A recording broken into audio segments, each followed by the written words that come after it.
Hey, what's happening everyone? Coolest Eagles '09 here. It's been a long time. And guess what? I got a new setup. I actually have stuff. You're probably wondering what kind of setup I have. Well, my computer's pretty crappy. Well, not super crappy. But I'm not going to be playing really top tier games on it. Mostly, if anything, I can record just stuff with this. And I do have a 1080p webcam for my computer. It's a HP laptop.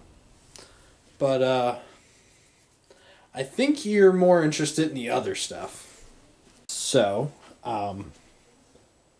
forgive the messiness, but let's start left to right, top row. I have an Xbox One X Project Scorpio Edition. I have the media remote for it. I have 2 controllers for it. And I have a monster gold-plated and shielded HDMI cable for that.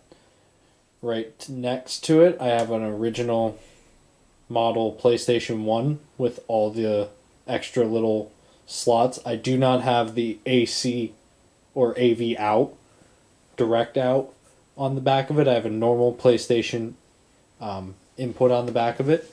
And I have 2 non-DualShock, non-thumbstick PlayStation 1 controllers.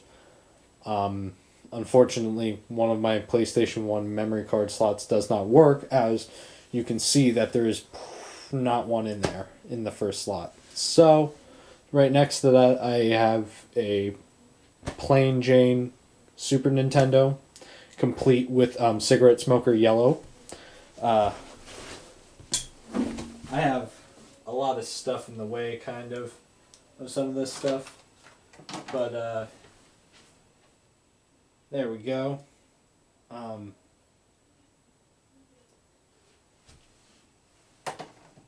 put all that back. Trunks will guard my Super Nintendo. Right next to that, I have a Sega Genesis Mini. I have 2 6-button controllers for it. It is the Atom Games Streets of Rage and Golden Axe 1 through 3 edition of the Sega Genesis Mini. Next to that, I have a PlayStation 2 Slim, all matte black. And I'm not sure what the model difference is. I have 1 controller for it. I have a media remote and an iToy for it, as well as component cables for that. For the Super Nintendo, the Sega Genesis Mini, and the PlayStation 1 is all plain composite AV. The PlayStation 2, however, is on 1080i component. Behind that is a GameCube. I have a Game Boy player underneath it. I also have a Super Game Boy for the Super Nintendo, as you already saw. And I also have a knockoff Wavebird and Prism component cables for my GameCube, so I can play in 480p or as high as it'll go. I don't have any other accessories for that or anything else up there.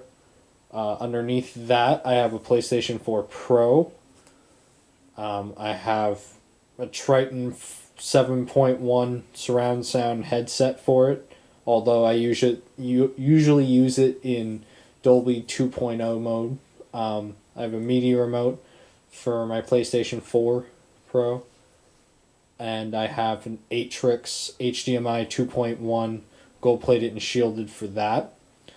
Next to that, I have a Super Nintendo Mini with a black web, gold-plated and shielded HDMI cable, a wireless controller, and a controller extension cable. Next to that, I have a PlayStation 3 Slim with a media remote and a PlayStation 3 camera, and a Sony gold-plated HDMI that was recommended for the PS3. Next to that, I have a plain Jane NES with gold-plated and shielded AV composite cables going to one of 3 switch boxes I have down there. I'll talk about those at the end.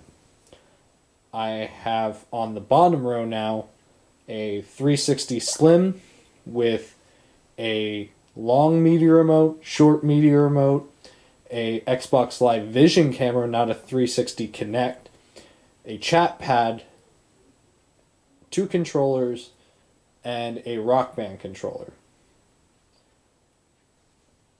Next to that, I have a original Xbox with a DVD playback kit and 2 controllers and not much else. Nothing really crazy about that. I do have component cables for that as well. Next to that, I have a N64 with all the original cables, controllers, power packs, and everything. I replaced the rumble pack, or the jumper pack, I should say, in my N64 with an expansion pack to give it more RAM. And finally, at the very end, we have a Model 2 Sega Genesis, again with the 6-button controllers. I'll just switch them back and forth. This is your standard Model 2 Genesis stereo out. And that's pretty much it for the consoles and accessories. The only consoles I have 4 controllers for are the PS4 Pro and the PS3. Anyways, with the switch boxes in the back, I have an RCA powered component switch box for the original Xbox, PS2, and GameCube. Excuse me. And next to that, I have 2 plain composite switch boxes. One from Radio Shack and one from ONN from Walmart. Now, everything is either at least gold-plated and as well as that shielded. The 360, by the way, has the same monster HDMI gold-plated and shielded cable that the Xbox One X has. And finally, the last HDMI you may see is an Atrix one, kind of dangled over the PS1. That's because I have a composite to HDMI converter that's powered in the back with a USB, and I plug that in to help get rid of the lag. I have an HDMI 2.1 on the end of that converter, and coming from that converter is a gold-plated and shielded set of composite AV cables going from the switch box to all the consoles. So I'm trying to do my best to eliminate the lag between digital and analog as best as I can with a Panasonic Viera 1080p TV. I bought this fairly long time ago, probably about going on about 15 years.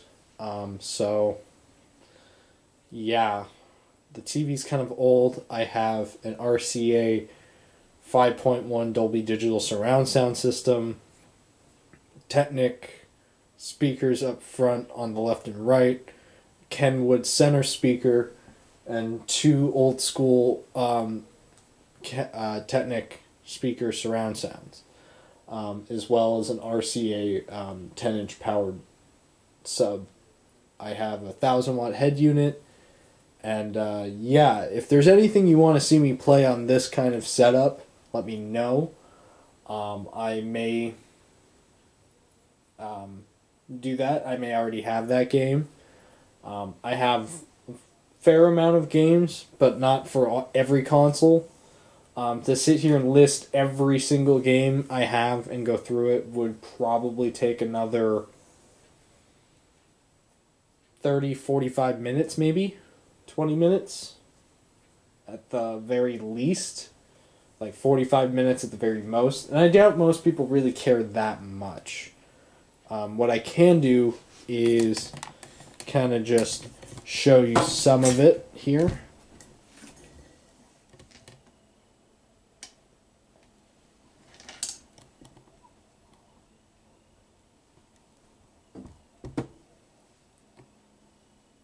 Yeah, it's a lot. It's literally taking over the only space I have to live in.